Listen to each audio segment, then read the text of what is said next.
ఏవైతే ఉన్నాయో అంటే వాటర్ ఫాల్ మోడల్, తర్వాత prototype model, rat model, process models కింద వీటిని చెప్పుకుంటాము. సో నెక్స్ట్ ఏంటంటే వీటి తర్వాత వచ్చే మోడల్స్ అన్ని కూడా ఎవల్యూషనరీ ప్రాసెస్ మోడల్స్ అని నెక్స్ట్ తర్వాత కేటగిరీ అంతా ఎవల్యూషనరీ ప్రాసెస్ మోడల్స్ అంటాము. దీని తర్వాత నుంచి వచ్చే వాటిని అన్నిటిని ఎందుకు అంటున్నాము అని అంటే, సో ఇక్కడ ఈ ప్రీవియస్ మోడల్స్ లో అంటే వాటర్ ఫాల్ మోడల్లో కానీ ప్రోటోటైప్ మోడల్లో కానీ order of flow of statements అంటే ఎగ్జిక్యూషన్ అనేది ఫేజెస్ లో ఉన్న ప్రతి స్టెప్ లో అన్ని ఫేజెస్ ఎలా ఉంటున్నాయి అంటే ఒకదాని తర్వాత ఒకటి, ఒక ఫేజ్ కంప్లీట్ అయిన తర్వాత ఇంకొక ఫేజ్, అలా ప్రతి ఒక్క ఫేజ్ కంప్లీట్ చేసుకుంటూ వస్తున్నాం. సో అందుకని లీనియర్ మోడల్లో ఉంటాయి ఈ మోడల్స్ లో. ఎగ్జిక్యూషన్ అంతా కూడా లీనియర్ మోడల్లో ఉంటుంది. అదే ఒకవేళ మనం ప్రోటోటైప్ తీసుకున్నాం అనుకోండి, సో ప్రోటోటైప్ మోడల్లో ఏముంటుంది, సో ప్రోటోటైప్ కి వాళ్ళు ఏం చేస్తారు, set of statements, set of phases ఏవైతే ఉన్నాయో అవి ఒక ఫ్లో కంప్లీట్ అయిపోయిన తర్వాత మళ్ళీ మోడిఫికేషన్స్ ఏమన్నా రిక్వైర్ అయితే కనుక ఆ మళ్ళీ రిపీట్ చేస్తున్నాం. ఇక్కడ ఆ 2 స్టెప్స్ మాత్రం రిపీట్ చేస్తున్నాం. సో ఇక్కడ ఎగ్జిక్యూషన్ అనేది ఎలా ఉంటుంది అని అంటే జస్ట్ మనం ఒక శాంపుల్ మోడల్ మీద వర్కౌట్ చేస్తున్నాం కానీ కంప్లీట్ ప్రాసెస్ మోడల్ ని ఫైనల్ డెవలప్ చేయట్లేదు ప్రోటోటైప్ మోడల్లో ఇనిషియల్ గా. సో అందుకని ఈ మోడల్స్ లో మోస్ట్లీ మనం ఏంటంటే ఇటరేటివ్ ఫేజెస్ అనేవి అక్కడ చూడం అనమాట.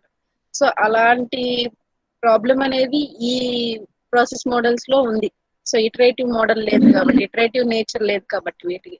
సో వీటిని ఓవర్కమ్ చేస్తే ఎవల్యూషనరీ ప్రాసెస్ మోడల్స్ లో ఏముంటుందంటే ఇటరేటివ్ నేచర్ ఉంటుంది మోడల్స్ లో. అంటే ఫేసెస్ ఎక్కడైనా మళ్ళీ మనం రిపీట్ చేయాలనుకున్నా, లేదంటే ఆల్ ద ఫేసెస్ రిపీట్ చేయాలనుకున్నా, సో అలాంటివి ఇప్పుడు మనం ఫర్దర్ డిస్కస్ చేయబోయే ప్రాసెస్ మోడల్స్ అన్నిట్లో కూడా ఆ నేచర్ ఉంటుంది. ప్రతి ఒక్క మోడల్లో ఇటరేటివ్ నేచర్ అనేది కనిపిస్తుంది.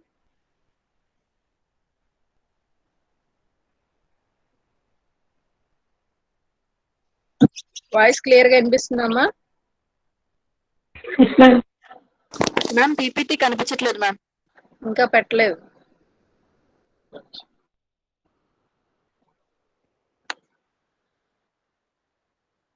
ఇప్పుడు డిస్ప్లే చేయలేదమ్మా, ఇప్పుడు చేస్తాను.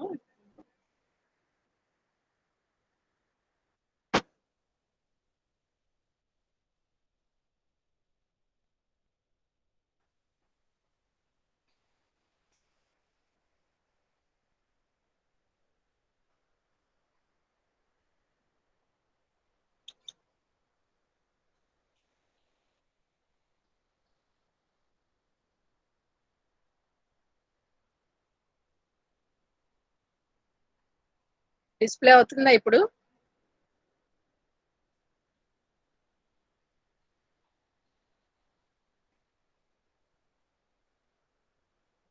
పీపీటీ డిస్ప్లే అవుతుందా? Yes ma'am.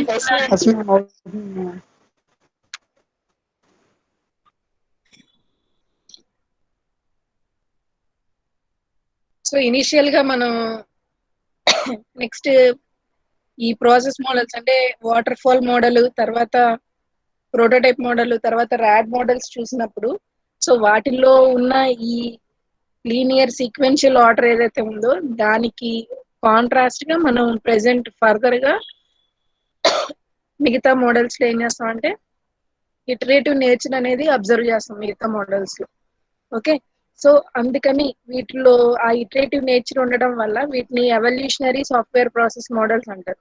సో దీంట్లో మోస్ట్లీ ఏంటంటే అవుట్పుట్ ని గెయిన్ చేసే ప్రాసెస్ లో మోస్ట్లీ అన్ని ఫేజెస్ లో కొన్ని ఫేజెస్ ని, లేదంటే మోస్ట్లీ అన్ని ఫేజెస్ ని ఇటరేటివ్ గా కంప్లీట్ చేసుకుంటాం. అంటే కొంచెం మాడిఫై చేసుకొని మళ్ళీ ప్రాసెస్ రిపీట్ చేయడం. సో ఇలాంటి ఇటరేటివ్ నేచర్ అనేది మనం నెక్స్ట్ ఎవల్యూషనరీ సాఫ్ట్వేర్ మోడల్స్ లో అబ్జర్వ్ చేయొచ్చు. సో దాంట్లో ఎవల్యూషనరీ సాఫ్ట్వేర్ ప్రాసెస్ మోడల్స్ లో ఫస్ట్ ఏంటంటే incremental model. So incremental model అంటే ఏంటంటే మనం ఈ సైకిల్లో అంటే ఒక సైకిల్ కంప్లీట్ చేసేసరికల్లా, ఒక software development life cycle complete చేసేసరికల్లా మనకి ఒక అవుట్పుట్, ఒక ఇంక్రిమెంట్ అనేది మనం అబ్జర్వ్ చేస్తాం. సో దీంట్లో ఏంటంటే మోస్ట్లీ ఇది వాటర్ ఫాల్ మోడల్ ని బేస్ చేసుకునే ఉంటుంది. అంటే వాటర్ ఫాల్ మోడల్లో మనం ఏవైతే ఫేజెస్ యూజ్ చేసామో అవే ఫేజెస్ ని ఇటరేటివ్ గా అప్లై చేసుకుంటాం ఇక్కడ. సో ఇటరేటివ్ గా అప్లై చేసి సో ఒక ఫేజ్ అంటే ఒక సైకిల్ అయిపోయేసరికల్లా ఆ ఫేజెస్ అన్ని కంప్లీట్ అయిన తర్వాత సమ్ అవుట్పుట్ అనేది వస్తుంది. సో ఆ అవుట్పుట్ ని మనం ఇక్కడ ఇంక్రిమెంట్ అంటాం. సో ఈ ఇంక్రిమెంట్ లో మనం ఏం చేస్తామంటే మనం అనాలిసిస్ చేసిన రిక్వైర్మెంట్స్ తీసుకున్న దాని మీద బేస్ చేసుకొని సో ఏదైతే ఫంక్షనాలిటీ అంటే ఏదైతే అవుట్పుట్ కావాలనుకుంటున్నామో దాంట్లో మోస్ట్లీ కొంత పార్ట్ ఆఫ్ ద ఫంక్షనాలిటీ అనేది ఫస్ట్ ఇంక్రిమెంట్ కంప్లీట్ అయ్యేసరికల్లా మనకి అవుట్పుట్ కింద డిస్ప్లే అవుతుంది.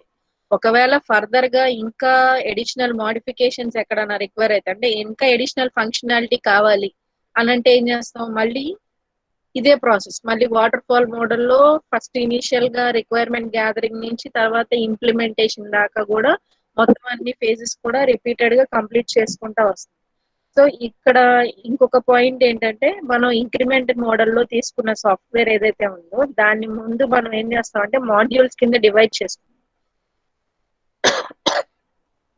మాడ్యూల్స్ కింద డివైడ్ చేసుకొని ఆ మాడ్యూల్స్ మీద ఈ సాఫ్ట్వేర్ డెవలప్మెంట్ లైఫ్ సైకిల్ ఏదైతే ఉందో అంటే వాటర్ ఫాల్ మోడల్ అప్రోచ్ ఏదైతే ఉందో దాన్ని అప్లై చేసుకుంటా దాన్ని కంప్లీట్ చేసుకున్నాం, ఆ సైకిల్ ని కంప్లీట్ చేసుకున్నాం. సో అంటే మనం అనాలిసిస్ ఫేజ్, డిజైనింగ్, ఇంప్లిమెంటేషన్, తర్వాత ఫైనల్లీ టెస్టింగ్ ఆర్ వెరిఫికేషన్, దాని తర్వాత మెయింటెనెన్స్, ఈ ఫేజెస్ అన్ని కూడా ఫస్ట్ సైకిల్ కి కంప్లీట్ అయిపోతాయి. ఓకే, సో ఫస్ట్ సైకిల్ అయిపోయేసరికల్లా ఈ ఫేజెస్ అన్ని కంప్లీట్ అయిన తర్వాత మళ్ళీ ఏం చేస్తారు, ఇదే ఇటరేటివ్ ప్రాసెస్ అనేది మళ్ళీ జరుగుతుంది. సో మళ్ళీ ఏమవుతుంది, సమ్ ఫైనల్లీ ఫేజ్ కి రీచ్ అయ్యేసరికల్లా అంటే మళ్ళీ మెయింటెనెన్స్ ఫేజ్ కి వచ్చేసరికల్లా సమ్ ఫంక్షనాలిటీ అనేది ఎడిషనల్ ఫంక్షనాలిటీ అనేది ప్రీవియస్ దానికి యాడ్ అవుతుంది. సో ఇలా ప్రాసెస్ అంతా కంటిన్యూ చేస్తారు. ఇది మోస్ట్లీ ఎందుకు అని అంటే మనం మోస్ట్లీ కాంప్లెక్స్ ప్రాజెక్ట్స్ లో ఎట్ ఏ టైం మొత్తం అంతకి సంబంధించి సాఫ్ట్వేర్ స్టార్టింగ్ లోనే మొత్తం ఫైనల్ ప్రోడక్ట్ గురించి ఒక ఎస్టిమేషన్ కి రాలేము. దాని తర్వాత ఒకటే ప్రొసీజర్ లో మొత్తం అంతా కంప్లీట్ చేసుకుంటూ వెళ్ళలేము. సో దాన్ని కంపల్సరీగా మాడ్యూల్స్ కింద డివైడ్ చేసుకోవాల్సిందే. సో మాడ్యూల్స్ కింద డివైడ్ చేయకపోతే ఏమవుతుందంటే సో మొత్తం చాలా కాంప్లెక్స్ గా కనిపిస్తుంది. ఏదైతే ప్రాసెస్ వాళ్ళు చేయాల్సిన ప్రాసెస్ ఏదైతే ఉందో అది చాలా కాంప్లెక్స్ గా కనిపిస్తుంది. సో ఆ కాంప్లెక్సిటీని ఓవర్కమ్ చేయడానికి ఇక్కడ మనం ఇంక్రిమెంట్ మోడల్లో ఏం చేస్తాం అంటే వాటిని మాడ్యూల్స్ కింద డివైడ్ చేసుకొని ఆ మాడ్యూల్స్ మీద మళ్ళీ ఈచ్ అండ్ ఎవ్రీ మాడ్యూల్ మీద ఈ వాటర్ సైకిల్ మోడల్ అనేది వాటర్ ఫాల్ మోడల్ అనేది అప్లై చేసుకొని దాంట్లో ఉన్న స్టెప్స్ అన్ని ఫాలో అవుతా సమ్ అవుట్పుట్ అనేది జనరేట్ చేస్తారు. సో సమ్ అవుట్పుట్ జనరేట్ చేసిన తర్వాత ఇలా ఈచ్ అండ్ ఎవ్రీ మాడ్యూల్ మీద వర్క్ చేసిన తర్వాత ప్రతి ఒక్క దాంట్లో కొంత ఫంక్షనాలిటీ ఉంటుంది. సో ఆ ఫంక్షనాలిటీస్ అన్ని ఫైనల్లీ కలుపుకున్న తర్వాత మనకి ఏమవుతుందంటే రిజల్టెంట్ అవుట్పుట్ కనిపిస్తుంది. సో ఇక్కడ అబ్జర్వ్ చేయండి డయాగ్రామ్ లో. సో మనం ఇక్కడ ఈ ఫేజెస్ ని మోస్ట్లీ వాటర్ ఫాల్ మోడల్లో ఉన్న ఫేజెస్ లో కొన్ని ఫేజెస్ ని మర్జ్ చేసేసి కలిపేసి 4 ఫేజెస్ కింద ఇక్కడ చెప్తాం అనమాట. ఫస్ట్ ది అనాలిసిస్, తర్వాత డిజైన్, తర్వాత code, finally test. So analysis phase లో ఏమో రిక్వైర్మెంట్స్ గ్యాదరింగ్ అనేది ఉంటుంది. తర్వాత దానికి తగ్గ డిజైన్ అంతా కూడా డిజైన్ ఫేజ్ లో జరుగుతుంది. దాని తర్వాత కోడింగ్ ఫేజ్ లో ఇప్పుడు చేసిన డిజైన్ కి సంబంధించిన కోడింగ్, మెయిన్ కోడింగ్ ఏదైతే ఉందో ఇక్కడ డెవలప్ అవుతుంది. దాని తర్వాత కోడింగ్ తర్వాత టెస్టింగ్ చేస్తారు. సో ఈ పర్టికులర్ కోడ్ అనేది ప్రాపర్ గా ఎగ్జిక్యూట్ అవుతుందా లేదా అని చెప్పి. సో వన్స్ ఒకవేళ ఎగ్జిక్యూట్ అవ్వకపోతే ఎర్రర్స్ ఏమైనా ఉంటే మాడిఫై చేసుకుంటారు. ఒకవేళ ఎర్రర్ ఫ్రీగా ఉంటే కనుక దాన్ని ఫైనల్ అవుట్పుట్ కింద అంటే ఇంక్రిమెంట్ 1 కింద రిలీజ్ చేస్తారు. సో ఇప్పుడు ఈ ఇంక్రిమెంట్ 1 ని బేస్ చేసుకొని నెక్స్ట్ సెకండ్ సైకిల్ ఏదైతే ఉందో ఆ సైకిల్ కి వచ్చేసరికల్లా ఇక్కడ నుంచి వచ్చిన ఫంక్షనాలిటీ ఏదైతే ఉందో దాన్ని కూడా కన్సిడరేషన్ లోకి తీసుకొని ఇంకా అడిషనల్ గా ఏది యాడ్ చేయాలో, ఏ ఫంక్షనాలిటీ అయితే యాడ్ చేయాలో దాని గురించి మళ్ళీ analysis, designing, coding, testing. So ఇలా ఈ ప్రాసెస్ మొత్తం కూడా రిపీటెడ్ గా కంటిన్యూస్ గా జరుగుతూనే ఉంటది. సో ఎక్కడ దాకా ఇది జరుగుతుంది అంటే ఫైనల్ ప్రోడక్ట్ మొత్తం కంప్లీట్ అయ్యేదాకా.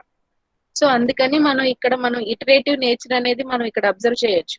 ప్రతి ఒక్క సైకిల్లో ఒక సైకిల్ ఎండ్ అయ్యేసరికల్లా మళ్ళీ ఏం చేస్తున్నాం, ఫస్ట్ నుంచి ప్రాసెస్ కంప్లీట్ చేసుకుంటూ వస్తున్నాం. సో ఇక్కడ ఇటరేటివ్ నేచర్ కనిపిస్తుంది కాబట్టి వీటిని ఎవల్యూషనరీ ప్రాసెస్ మోడల్స్ అన్నాం. ఓకే, సో ఈ ఫంక్షనాలిటీ వన్స్ డెవలప్ చేసిన తర్వాత ప్రతి ఒక్క ఫేజ్ లో ఆ ఫైనల్ ఇంక్రిమెంట్ 1 ఏదైతే ఉందో దాన్ని కస్టమర్ కి చూపించుకొని దాని మీద ఏమన్నా రివ్యూస్ ఉంటే అంటే ఎడిషనల్ మోడిఫికేషన్స్ ఉన్నా ఎడిషనల్లీ ఇంకేదన్నా కంటెంట్ యాడ్ చేయాలన్నా ఇదంతా కూడా ఆ రివ్యూస్ బేస్ చేసుకొని ఒక కంక్లూజన్ కి వస్తారు. సో దాన్ని బట్టి దాని తర్వాత మళ్ళీ నెక్స్ట్ ఫేజ్ లో ఇంకా ఎడిషనల్ ఫంక్షనాలిటీ ఏం యాడ్ చేయాలి అనేది అక్కడే డిస్కస్ చేసుకొని నెక్స్ట్ సైకిల్ అనేది స్టార్ట్ చేస్తారు. సో ఇలా ఈచ్ అండ్ ఎవ్రీ పార్ట్ ఒక సైకిల్ ఎండ్ అయ్యేసరికల్లా సమ్ ఫంక్షనాలిటీ అనేది జనరేట్ అవుతుంది. ఇంకా ఫ్యూ మోర్ పాయింట్స్ ఏంటి అని అంటే దీని గురించి మనం ఫస్ట్ ఇంక్రిమెంట్ 1 ఉంది చూసారా. సో ఆ ఇంక్రిమెంట్ ముందు మనం ఏదైతే రిక్వైర్మెంట్స్ తీసుకున్నామో దాన్ని మనం కోర్ ప్రోడక్ట్ అంటాం. సో ఆ కోర్ ప్రోడక్ట్ ని బేస్ చేసుకొని ఫస్ట్ ఇనిషియల్ గా ఇంక్రిమెంట్ 1 అనేది స్టార్ట్ చేసుకుంటూ వస్తుంది. సో దాంట్లో ఏం చేస్తాము, ఎడిషనల్ ఫంక్షనాలిటీస్ అన్ని ఏవైతే ఉన్నాయో దాని అవుట్పుట్ వచ్చేసరికల్లా దాన్ని క్యారీ ఆన్ చేసుకుంటే నెక్స్ట్ వస్తాం కాబట్టి సో ఆ ఫస్ట్ ఇంక్రిమెంట్ లో వచ్చిన అవుట్పుట్ ఏదైతే ఉందో దాన్ని మనం కోర్ ప్రోడక్ట్ అంటాం. దాని తర్వాత మనం ఎడిషనల్ ఫంక్షనాలిటీస్ అన్ని యాడ్ చేసుకుంటూ వస్తాం.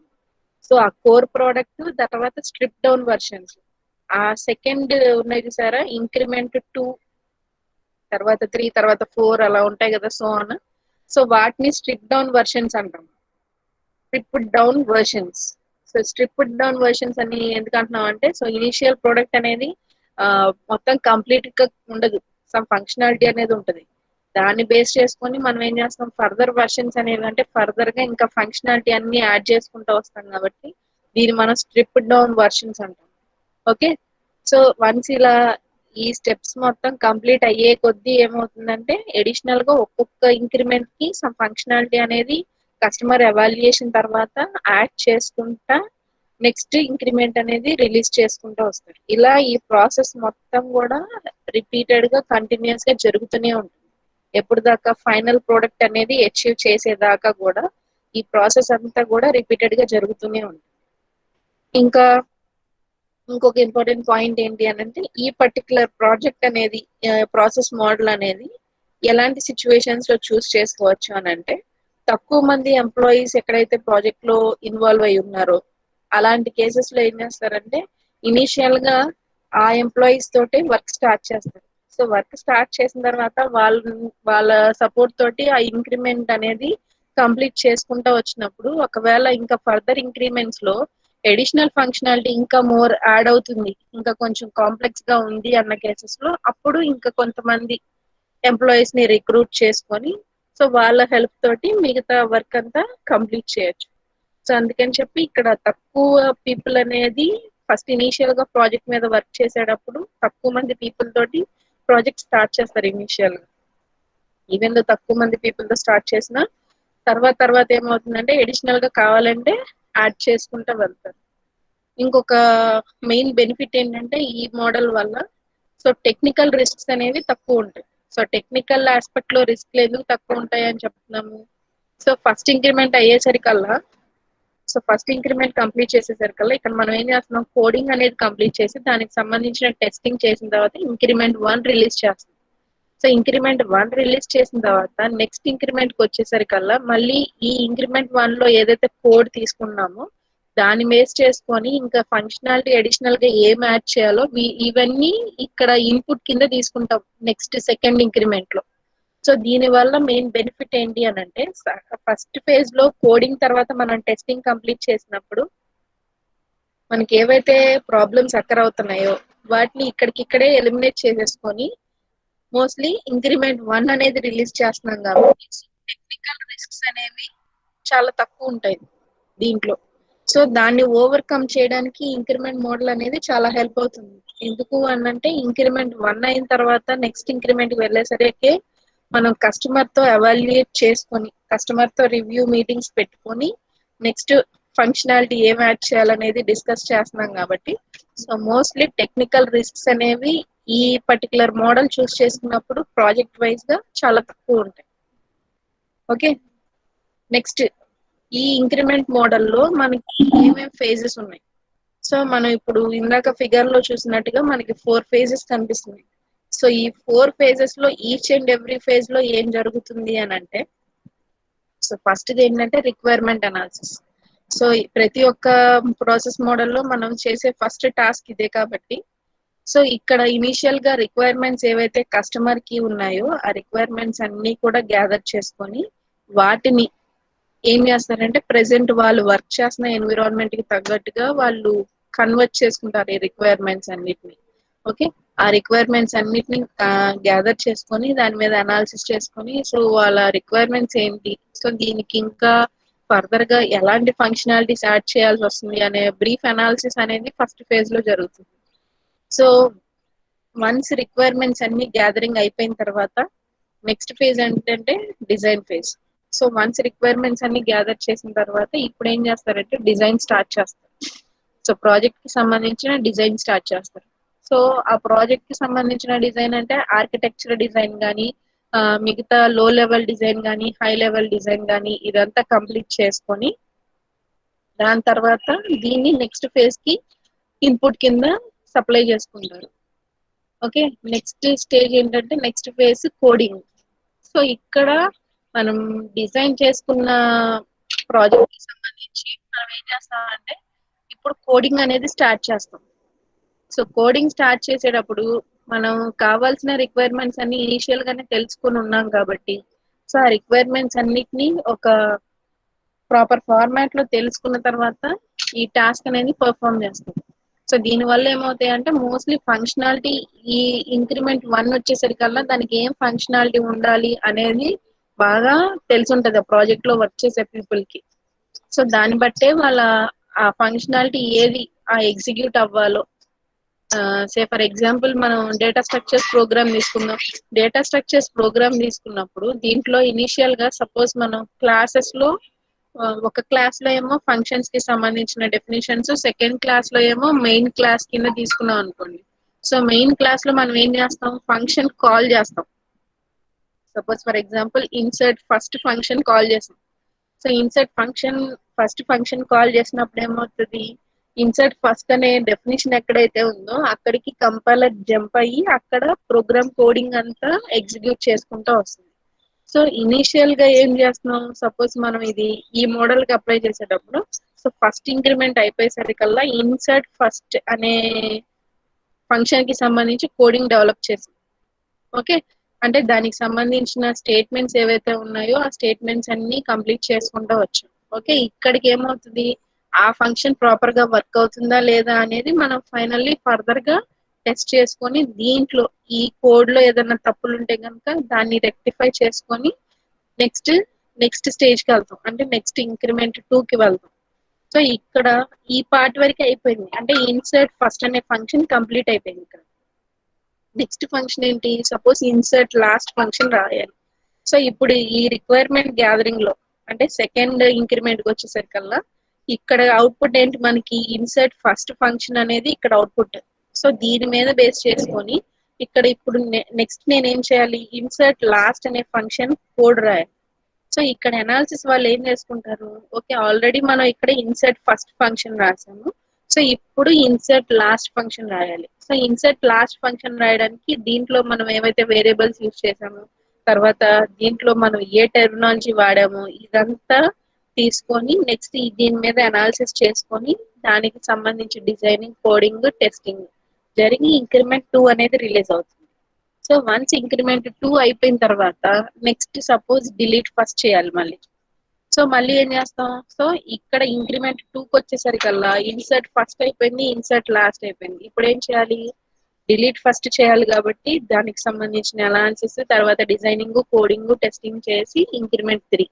సో ఇలా ప్రాసెస్ అనేది కంప్లీట్ చేసుకుంటా ప్రతి ఒక్క ఇంక్రిమెంట్ లో ఎడిషనల్ ఫంక్షనాలిటీ అనేది యాడ్ చేసుకుంటా ఫైనల్ గా అవుట్పుట్ అనేది డెలివర్ చేస్తారు ఇంక్రిమెంట్ మోడల్ లో. ఓకేనా, అర్థమైందా. దీంట్లో మెయిన్ టర్మ్స్ ఏంటంటే మనం ఇది ఇటరేటివ్ నేచర్ ఉంది, దీనికి ఇంక్రిమెంట్ మోడల్ కి ఇటరేటివ్ నేచర్ ఉంటుంది. తర్వాత దీంట్లో మనం వాటర్ ఫాల్ మోడల్ అనేది అప్లై చేసుకుంటాము. దాని తర్వాత ఆ వాటర్ ఫాల్ మోడల్లో ఏవైతే ఫేజెస్ ఉన్నాయో వాటిని ఇటరేటివ్ గా మనం ఇంక్రిమెంట్స్ కింద రిలీజ్ చేసుకుంటా వస్తాము. సో ఇనీషియల్ గా ప్రాజెక్ట్ ఏదైతే ఉందో దాన్ని ఫస్ట్ మాడ్యూల్స్ కింద డివైడ్ చేసుకొని ఈచ్ అండ్ ఎవ్రీ మాడ్యూల్ మీద ఈ వాటర్ ఫాల్ మోడల్ అప్లై చేసుకుంటా సమ్ ఫంక్షనాలిటీ అనేది గెయిన్ చేస్తాం అవుట్పుట్ కింద. ఫంక్షనాలిటీ ఇంక్రిమెంట్ 1 అయిపోయేసరికల్లా సమ్ ఫంక్షనాలిటీ అనేది యాడ్ అవుతుంది.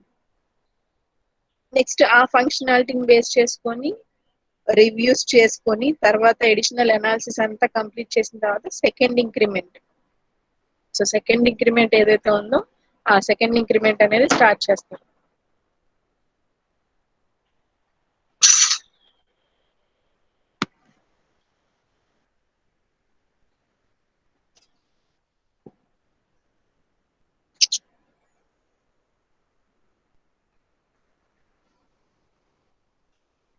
ఓకే, ఇలా ప్రాసెస్ అనేది రిపీటెడ్ గా జరుగుతూ ఉంటది.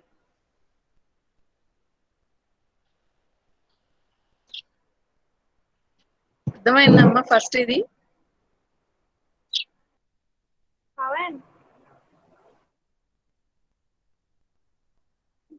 ఇదేంది ఏదో వస్తుంది అక్క, నీ ఫేస్ ఏం దగ్గరికి.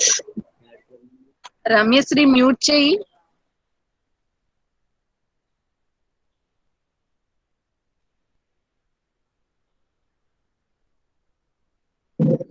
ప్రొసీజర్ ఏంటో అర్థమైందమ్మా? ఇంక్రిమెంట్ మోడల్లో మనం అప్రోచ్ మన ప్రొసీజర్ ఎలా చేస్తాము అనేది అర్థమైందా?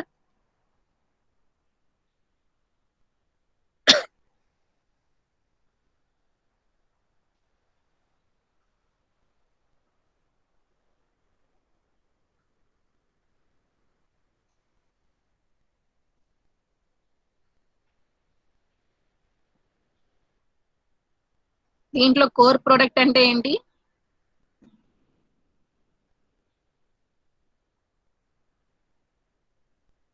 కోర్ ప్రొడక్ట్ అంటే ఏంటి? Requirement gap.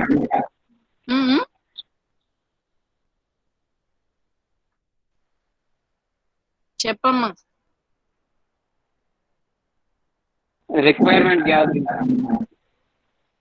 రిక్వైర్మెంట్ గ్యాదరింగ్ కాదు, ఫస్ట్ ఇంక్రిమెంట్ అయిన తర్వాత మనకు అవుట్పుట్ వస్తుంది కదా, ఇంక్రిమెంట్ 1, అది కోర్ ప్రొడక్ట్.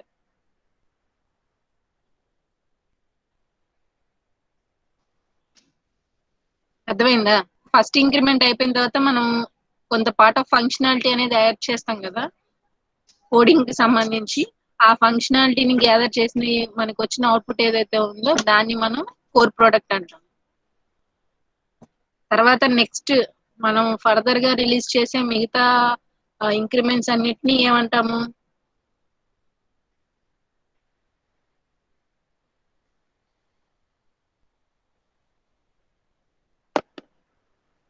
వాటిని స్ట్రిప్డ్ డౌన్ వర్షన్స్ అంటాం. ఈ 2 టర్మ్స్ గుర్తుండాలమ్మా. ఫస్ట్ ఏమో కోర్ ప్రొడక్ట్, సెకండ్ ఏమో stripped down versions. So stripped down versions అంటే ఇంక్రిమెంట్ 2 నుంచి ఫర్దర్ గా మనం రిలీజ్ చేసే నెక్స్ట్ వర్షన్స్ అన్నిటిని స్ట్రిప్డ్ డౌన్ వర్షన్స్ అంటాము. ఫస్ట్ ఇంక్రిమెంట్ తర్వాత వచ్చే ఇంక్రిమెంట్ 1 కి మనం ఏదైతే అవుట్పుట్ జనరేట్ చేస్తున్నామో దాన్ని కోర్ ప్రొడక్ట్ అంటాం.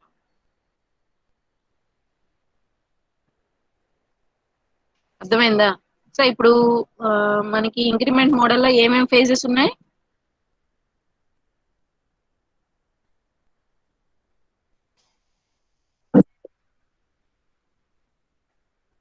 ఏమేం ఫేజెస్ ఉన్నాయి?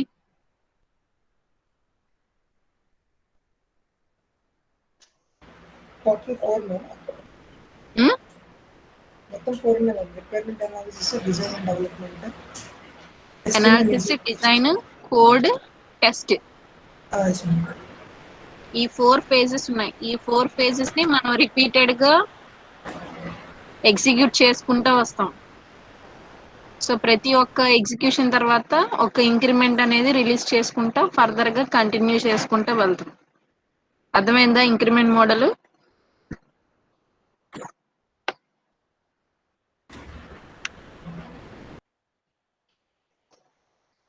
నెక్స్ట్ అప్లికేషన్స్, అడ్వాంటేజెస్, డిసడ్వాంటేజెస్ చూసే ముందు ఈ ప్రొసీజర్ అర్థమైందా? మనకి ప్రాసెస్ మోడల్స్ అనేవి చాలా ఇంపార్టెంట్ 10 మార్క్స్ క్వశ్చన్స్ కింద. సో ఇక్కడ మనకి మోస్ట్లీ మన మోడల్స్ మధ్యలో కన్ఫ్యూజన్ అనేది జనరల్ గా కన్ఫ్యూజ్ అవుతాం గ్యారంటీగా. ఎందుకంటే మనకి ప్రాపర్ గా మోడల్ ఏం జరుగుతుంది అనేది ఒక మెయిన్ పాయింట్, కీ పాయింట్ ఏదైతే ఉందో అది అబ్జర్వ్ చేసి దాన్ని గుర్తుపెట్టుకున్నట్టయితే మోడల్స్ మధ్యలో కన్ఫ్యూజన్ అనేది ఉండదు. అందుకనే ప్రాసెస్ మోడల్ ఎలా జరుగుతుంది అనేది క్లియర్ గా ఐడియా ఉంటే గనక ఆ కన్ఫ్యూజన్ అనేది రాదు. సో అందుకనే అడుగుతున్నాను. అర్థమైందా క్లియర్ గా? కంటిన్యూ చేయనా? Applications, advantages, disadvantages.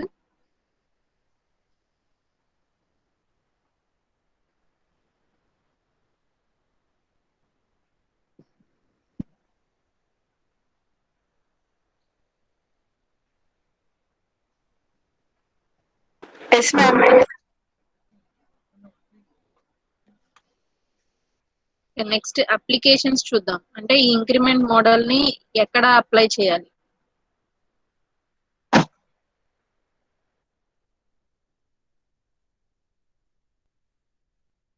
So increment model ని మోస్ట్లీ ఎక్కడ అప్లై చేస్తాము అని అంటే, సో ఇనీషియల్ గా రిక్వైర్మెంట్స్ అనేవి ఫస్ట్ ఫేజ్ లో క్లియర్ గా తెలుసుకున్నట్టయితే, అంటే ఇక్కడ ఈ పాయింట్ ఎట్లా చెప్తున్నాము అని అంటే, మనం మెయిన్ గా ఇక్కడ గుర్తుపెట్టుకోవాల్సింది ఏంటంటే, మనం తీసుకున్న ప్రాజెక్ట్ ని మనం ముందు మాడ్యూల్స్ కింద డివైడ్ చేస్తున్నాం కాబట్టి, అంటే పార్ట్స్ కింద డివైడ్ చేసుకుంటూ వెళ్తున్నాం కాబట్టి ఇనీషియల్ గానే రిక్వైర్మెంట్స్ అన్ని క్లియర్ గా ఉంటే ఆ మాడ్యూల్స్ కింద డివైడ్ చేయడం అనే ప్రొసీజర్ అనేది తేలికవుతుంది.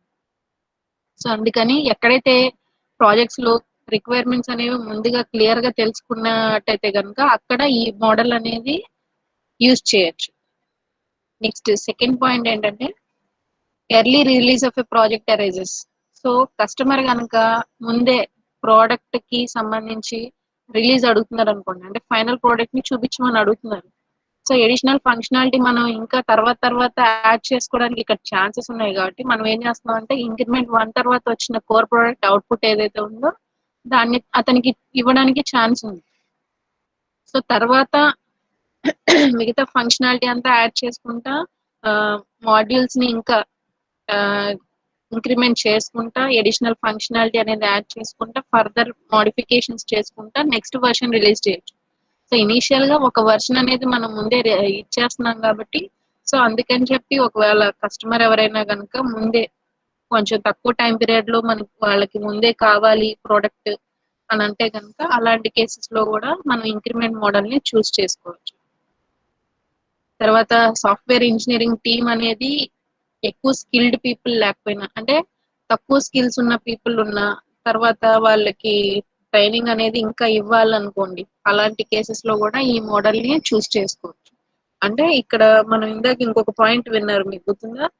తక్కువ మంది ఎంప్లాయీస్ ఉన్నప్పుడు సాఫ్ట్వేర్ ఇండస్ట్రీలో అలాంటి కేసెస్ లో కూడా ఈ ఇంక్రిమెంట్ మోడల్ ని వాళ్ళు తీసుకొని వర్క్ చేయొచ్చు. ఎందుకనంటే మనం ప్రాజెక్ట్ ని మాడ్యూల్స్ కింద డివైడ్ చేస్తాం, అంటే పార్ట్స్ కింద డివైడ్ చేస్తాం. So each and every part మీద వర్క్ చేయాల్సిన ఎంప్లాయీస్ ఏమవుతారు, లిమిటెడ్ గా ఉంటారు. అంటే సమ్ పార్ట్ తీసుకుంటున్నాం కాబట్టి, సో అందులో వాళ్ళకి ప్యూలీ ఎక్కువ టాలెంటెడ్ గా ప్రెసెంట్ ఎక్కువ స్కిల్స్ వాళ్ళకి లేకపోయినా వాళ్ళతోటి మేనేజ్ చేయడానికి ఛాన్సెస్ ఉన్నాయి. సో అందుకని ఎక్కువ స్కిల్డ్ పీపుల్ కనుక ప్రాజెక్ట్ లో లేకపోతే అలాంటి కేసెస్ లో కూడా ఈ మోడల్ ని చూస్ చేసుకోవచ్చు. సో ఎడిషనల్ గా మనం ఇంకా ఫంక్షనాలిటీ అనేది యాడ్ చేసుకుంటూ వెళ్ళేటప్పుడు ఇంకా ఎక్కువ స్కిల్స్ కావాలనుకోండి, అప్పుడు కొత్త వాళ్ళని రిక్రూట్ చేసుకోవడం కానీ, లేదంటే వేరే ఉన్న వాళ్ళకి ట్రైనింగ్ ఇవ్వడం కానీ, ఇలాంటివన్నీ వాళ్ళ తర్వాత కంప్లీట్ చేసుకుంటూ వస్తాయి. సో ముందు ఇనీషియల్ గా అయితే ఉన్న ప్రెసెంట్ ఎంప్లాయీస్ ఎవరైతే ఉన్నారో వాళ్ళతోటి వర్క్ స్టార్ట్ చేస్తారు. సో వర్క్ స్టార్ట్ చేసి తర్వాత ఎడిషనల్ గా ఏదైనా స్కిల్స్ కావాలనుకుంటే వాళ్ళకి ట్రైనింగ్ ఇవ్వడం, లేదంటే కొత్తగా ఎక్కువ స్కిల్డ్ పీపుల్ ని రిక్రూట్ చేసుకోవడము, ఇలాంటి ప్రొసీజర్ అనేది వాళ్ళు ఫర్దర్ గా కంటిన్యూ చేస్తారు. నెక్స్ట్ ఏంటంటే, when high risk features and goals are involve. So దీంట్లో ఇంకొకటి ఏంటంటే, రిస్క్ ఫీచర్ అనేది ఎక్కువ ఉన్న తర్వాత గోల్స్ అంటే ఫైనల్ అవుట్పుట్ ఏదైతే ఉందో దాంట్లో ఎక్కువ రిస్క్ అనేది ఉందనుకోండి, సో అలాంటి కేసెస్ లో కూడా ఇంక్రిమెంట్ మోడల్ ని చూస్ చేసుకుంటాం. సో ఎక్కువ రిస్క్ అని ఎందుకు అంటున్నామంటే, ఇందాక చెప్పినట్టుగానే ఫస్ట్ మనం ఇక్కడ మాడ్యూల్స్ కింద డివైడ్ చేసుకోవడం అనేది మెయిన్ బెనిఫిట్ ఇందులో. సో ఇక్కడ మాడ్యూల్స్ కింద డివైడ్ చేసిన తర్వాత ఒక వర్షన్ రిలీజ్ చేసిన తర్వాత, సో ఆ వర్షన్ సూటబుల్ గా ఉందా లేదా, యూజర్ ఎన్విరాన్మెంట్ లో ప్రాపర్ గా వర్క్ చేస్తుందా లేదా, ఇలాంటి అన్ని ఫ్యాక్టర్స్ కన్సిడరేషన్ లోకి తీసుకొని దాని తర్వాత మిగతా ఇంకా ఎలాంటి ఫీచర్స్ కావాలి అనేది ఫర్దర్ గా తీసుకొని అవన్నీ నెక్స్ట్ ఫేజ్ కి నెక్స్ట్ స్టెప్ కి వాళ్ళు మిగతా ప్రాసెస్ అంతా కంప్లీట్ చేస్తారు కాబట్టి సో దీంట్లో రిస్క్ ఫీచర్స్ అనేవి ఎక్కువ ఉన్న కేసెస్ లో కూడా మనం ఇంక్రిమెంట్ మోడల్ అనేది చూస్ చేసుకుంటాం. నెక్స్ట్ ఏంటంటే వెబ్ అప్లికేషన్ డెవలప్మెంట్ లో తర్వాత ప్రోడక్ట్ బేస్డ్ కంపెనీస్ లో అలాంటి ఎన్విరాన్మెంట్స్ లో ఈ మెథడాలజీ అనేది బాగా సూటబుల్ గా ఉంటుంది. వెబ్ అప్లికేషన్స్ అంటే సపోజ్ మనం ఏదన్నా రిజిస్ట్రేషన్ ఫామ్స్ క్రియేట్ చేయడం కానీ లేదంటే ఆన్లైన్ లోంచి ఏదన్నా ఇన్ఫర్మేషన్ గ్యాదర్ చేయడం కానీ అలాంటి అప్లికేషన్స్ లో ఈ ఇంక్రిమెంట్ మోడల్ అనేది చూస్ చేసుకోవచ్చు.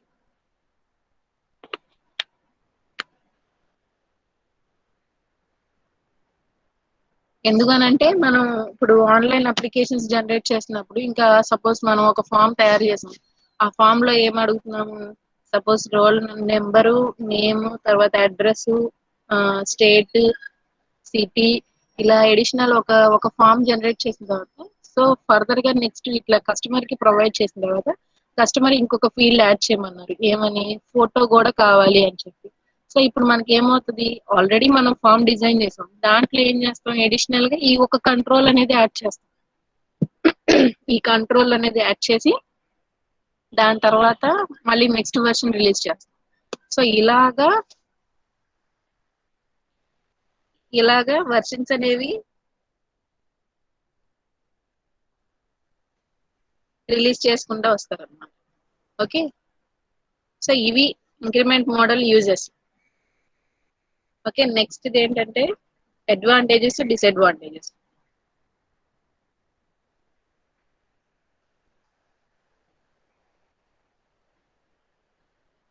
సో ఇంక్రిమెంట్ మోడల్లో అడ్వాంటేజెస్ ఏంటి అని అంటే సో ఇనిషియల్ గా ప్రోడక్ట్ డెలివరీ అనేది ఫాస్ట్ గా ఉంటుంది. సో ఇందాక చెప్పాను కదా, సో ఎక్కడైనా early release of the version అడిగితే కనుక అంటే అవుట్పుట్ కనుక వాళ్ళకి ముందే కావాలి, వెంటనే కావాలి అన్నారు అనుకోండి, అలాంటి కేసెస్ లో మనం ప్రోడక్ట్ డెలివరీ అనేది ఫాస్ట్ గా చేస్తాం. తర్వాత కాస్ట్ అనేది తక్కువ అవుతుంది. సో కాస్ట్ అనేది తక్కువ అవుతుందని కొన్ని ఫ్యాక్టర్స్ లో చెప్తున్నాం. ఏంటి, ఎంప్లాయీస్ అనేవాళ్ళు తక్కువ మందితోటి మనం ప్రాజెక్ట్ అనేది కంప్లీట్ చేసుకుంటాం. దాని తర్వాత ఉన్న లిమిటెడ్ రిసోర్స్ ని మనం ఎడిషనల్ గా వాడుకుంటూ ప్రోడక్ట్ డెవలప్ చేసుకుంటూ వెళ్తున్నాం కాబట్టి సో కాస్ట్ అనేది తగ్గుతుంది. తర్వాత నెక్స్ట్ ఏంటి, సో కోర్ ప్రొడక్ట్ అనేది ఫస్ట్ ఇనిషియల్ గా డెవలప్ చేస్తాము, దాని తర్వాత మిగతా వర్షన్స్ అనేవి రిలీజ్ చేసుకుంటూ వస్తాము. సో ప్రతి ఇటరేషన్ తర్వాత ఫైనల్లీ టెస్టింగ్ ఏదైతే ఉందో అక్కడ అది చాలా క్రూషియల్. సో టెస్టింగ్ అనేది ప్రాపర్ గా కంప్లీట్ చేస్తే కనుక ఆ ఇంక్రిమెంట్ 1 కి వచ్చిన అవుట్పుట్ ఏదైతే ఉందో అది కరెక్ట్ గా వర్క్ అవుతుంది. సో అందుకని చెప్పి ఇక్కడే ముందే ఆ రిగ్రెషన్ టెస్టింగ్ లో ఇక్కడ అప్లై చేసే టెస్టింగ్ మనం రిగ్రెషన్ టెస్టింగ్ అంటాము. సో ఆ రిగ్రెషన్ టెస్టింగ్ అనేది ప్రాపర్ గా కంప్లీట్ చేస్తే కనుక మనకి ఫర్దర్ గా సాఫ్ట్వేర్ ఎగ్జిక్యూట్ చేసేటప్పుడు అంత పార్ట్ వరకు ఎలాంటి ఎర్రర్స్ అనేవి లేకుండా ఉంటాయి. సో ఒకవేళ ఏదైనా ఫాల్స్ కనుక మనం అబ్జర్వ్ చేసినట్టయితే దాంట్లో మళ్ళీ మోడిఫికేషన్స్ చేసుకుంటా నెక్స్ట్ ఇటరేషన్ లో అవి రిపీట్ అవ్వకుండా చేసుకుంటాం అన్నమాట. తర్వాత నెక్స్ట్ ఏంటంటే it is easier to test and debug. Testing debugging మనం ఇక్కడ ఈజీ అని చెప్తున్నాం ఇంకొకటి, ఎందుకంటే స్మాల్ మాడ్యూల్ కింద డివైడ్ చేస్తున్నాం కాబట్టి ఆ మాడ్యూల్ లో మనం వర్క్ చేస్తున్నాం కాబట్టి సో అంత పార్ట్ వర్కే కాబట్టి మనం ఈజీగా దాంట్లో టెస్టింగ్ కానీ దాంట్లో వచ్చిన ఫాల్స్ ని రెక్టిఫై చేయడం కానీ, డీబగ్గింగ్ అంటే ఎర్రర్ రెక్టిఫికేషన్, సో అది ఈజీగా కంప్లీట్ చేసుకోవచ్చు. With each release a new feature, కొత్త ఫీచర్ అనేది ప్రోడక్ట్ కి యాడ్ చేస్తారు. తర్వాత customers can respond to feature and review the product. So customers అనేవాళ్ళు వాళ్ళు రిలీజ్ చేసిన వర్షన్ కి రెస్పాండ్ అయ్యి అంటే ఓకే వాళ్ళకి ఇంకా అడిషనల్ ఏం మోడిఫికేషన్స్ కావాలో వాటిని చెప్తా ప్రెసెంట్ ఉన్న వర్షన్ కి వాళ్ళు సాటిస్ఫై అయ్యారా లేదా అనే రివ్యూస్ అనేవి కంటిన్యూస్ గా తీసుకుంటూ ఉంటారు సాఫ్ట్వేర్ వాళ్ళు. Next risk of changing requirement is reduced. So ఇలా వర్షన్ రిలీజ్ చేస్తూ ఉన్నప్పుడు అడిషనల్ గా ఫంక్షనాలిటీ కావాలని కస్టమర్ అడిగినప్పుడు మనం యాడ్ చేసుకుంటాం.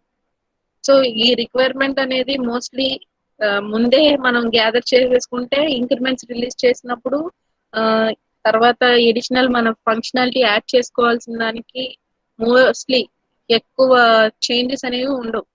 సో మనం ప్రాపర్ గా ప్రాజెక్ట్ గురించి ఒక అండర్స్టాండింగ్ వచ్చినట్టయితే కనుక ఇందులో ఎలాంటి రిస్క్ అనేది వాళ్ళు ఫేస్ చేయరు. తర్వాత work load is less. So work load అనేది తక్కువ ఉంటుంది, ఎందుకంటే తక్కువ పార్ట్ ఆఫ్ ద ప్రోగ్రామ్ మీద వాళ్ళు వర్క్ చేస్తున్నారు కాబట్టి. సో చిన్న చిన్న మాడ్యూల్స్ మీద వర్క్ చేస్తున్నారు కాబట్టి వర్క్ లోడ్ అనేది తక్కువ ఉంటుంది. సో ఉన్న లిమిటెడ్ పీపుల్ తోటి వాళ్ళు వర్క్ అనేది కంప్లీట్ చేసుకుంటూ వెళ్తారు. ఓకే, సో ఇవి అడ్వాంటేజెస్. నెక్స్ట్ డిసడ్వాంటేజెస్ ఏంటంటే రిక్వైర్స్ గుడ్ అనాలిసిస్. చెప్పాను కదా ముందే. సో రిక్వైర్మెంట్ గ్యాదరింగ్ అనే ఫేజ్ ఏదైతే ఉందో అది క్రూషియల్ ప్రతి ఒక్క మోడల్లో. సో ఇక్కడ అది మోస్ట్లీ చాలా ఇంపార్టెంట్. సో ఇనీషియల్ గానే ప్రాపర్ అనాలిసిస్ అనేది కంప్లీట్ చేసేసుకుంటే గానీ అది చేయడానికి వీలవ్వదు. సో ప్రాజెక్ట్ అవుట్కమ్ అనేది దాని మీద బేస్ చేసుకొని ఉంటుంది. సో అందుకని చెప్పి ఆ అనాలిసిస్ అనేది ప్రాపర్ గా చేయకపోతే కనుక ప్రాజెక్ట్ ఫెయిల్యూర్ అనేది ఎక్కువ ఛాన్సెస్ ఉంటాయి. Next resulting cost may exceed the cost of the organization. So ఇప్పుడు మనం ప్రతి ఒక్క ఇంక్రిమెంట్ తర్వాత మనం ఏం చేస్తున్నాం, సమ్ ఇంక్రిమెంట్ 1 కింద ఒక ఫంక్షనాలిటీ యాడ్ చేసుకొని ప్రోడక్ట్ అనేది రిలీజ్ చేస్తాం. సో ఇక్కడ మనకి మనం ఎస్టిమేట్ చేసిన కాస్ట్ కి సంబంధించి ఇంకా ఎడిషనల్ ఫంక్షనాలిటీస్ యాడ్ చేసేటప్పుడు ఎడిషనల్ రిసోర్సెస్ ఏమన్నా కావాలి అని అనుకున్నప్పుడు సో దాంట్లో కాస్ట్ తో కొంచెం మళ్ళీ కాస్ట్ లో వేరియేషన్స్ అనేవి వచ్చే ఛాన్సెస్ ఉన్నాయి. అది నెక్స్ట్ ఏంటంటే each phase of an iteration is rigid and do not overlap with each other. So ప్రతి ఒక్క ఫేజ్ లో ప్రతి ఒక్క ఇటరేషన్ అనేది దేనికి దానికి యూనిక్ గా ఉంటుంది. సో ఫస్ట్ ఫేజ్ అంటే ఫస్ట్ ఇంక్రిమెంట్ అయిపోయేసరికల్లా ఒక ఫంక్షనాలిటీ అనేది మనం డెవలప్ చేసేసుకుంటూ వెళ్తాం. ఓకే, నెక్స్ట్ ఫేజ్ వచ్చేసరికల్లా ఈ ఫంక్షనాలిటీని తీసుకొని నెక్స్ట్ దానికి నెక్స్ట్ అడిషనల్ ఫంక్షనాలిటీ ఇందాక చెప్పాను సరే, insert first next insert last అంటున్నాం. సో ఇక్కడ ఇన్సర్ట్ ఫస్ట్ అన్నాం కాబట్టి దాంట్లో ఫంక్షనాలిటీ వేరియేషన్ చాలా వేరుగా ఉంటుంది. తర్వాత ఇన్సర్ట్ లాస్ట్ అనేసరికి దీని ప్రొసీజర్ వేరుగా ఉంటుంది. సో ఎక్కడా కూడా ఓవర్లాప్ అయ్యే ఛాన్సెస్ లేవు దీంట్లో. సో అది ఏంటంటే మాడ్యూల్స్ కింద డివైడ్ చేసినప్పుడు సమ్ డిసడ్వాంటేజ్ కింద చూడొచ్చు. తర్వాతది ఏంటంటే సిస్టమ్ ఆర్కిటెక్చర్ అంటే డిజైన్ కి సంబంధించి మనం ఎడిషనల్ మోడిఫికేషన్స్ అనేవి చేసుకుంటూ వెళ్ళినప్పుడు దాంట్లో మనకి ఇక్కడ మనం ఇంక్రిమెంట్ 1 తర్వాత ఇంక్రిమెంట్ 2 రిలీజ్ చేసేటప్పుడు మనం ఒక డిజైన్ అనేది ఇనిషియల్ గా గీసుకుంటాం. సో దానికి ఏమవుతుందంటే అడిషనల్ గా మళ్ళీ సెకండ్ ఇంక్రిమెంట్ చేసేసరికల్లా దాంట్లో వాళ్ళకి కావాల్సిన ఫంక్షనాలిటీకి తగ్గట్టుగా ఆర్కిటెక్చర్ లో చేంజెస్ వచ్చే ఛాన్సెస్ ఉన్నాయి. సో ఇక్కడ మళ్ళీ ఆర్కిటెక్చర్ మోడిఫై చేయాలి. సో అది కొంచెం టిపికల్ గా ఉంటుంది. సో ఆర్కిటెక్ట్స్ అనే వాళ్ళు వన్స్ డిజైన్ చేసేసిన తర్వాత ఆ ప్రాసెస్ అనేది స్టార్ట్ చేశారనుకోండి పర్లేదు, కానీ ప్రతిసారి ఇట్లా ప్రతి ఇంక్రిమెంట్ తర్వాత ఆర్కిటెక్చర్ లో మోడిఫికేషన్స్ చేయాలంటే కొంచెం రిస్క్ తో కూడుకున్న ఫ్యాక్టర్ అది.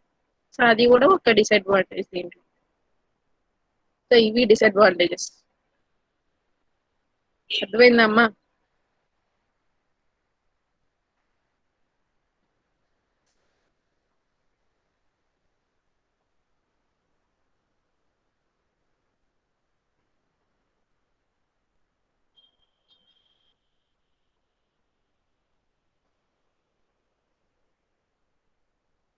ఎవరికైనా ఏమైనా డౌట్స్ ఉన్నాయా చెప్పండి.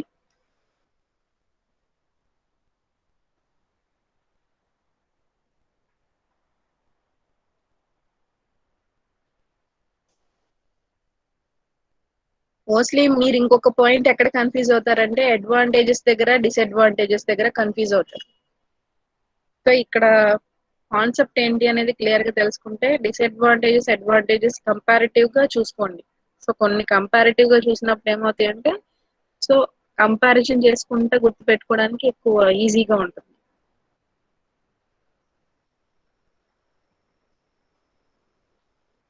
ఇవాళ అసైన్మెంట్ పోస్ట్ చేస్తాను. ప్రోటోటైప్ మోడల్ రాయండి. తర్వాత వాటర్ ఫాల్ మోడల్ రాశారు కదా, నెక్స్ట్ ప్రోటోటైప్ మోడల్ రాయండి.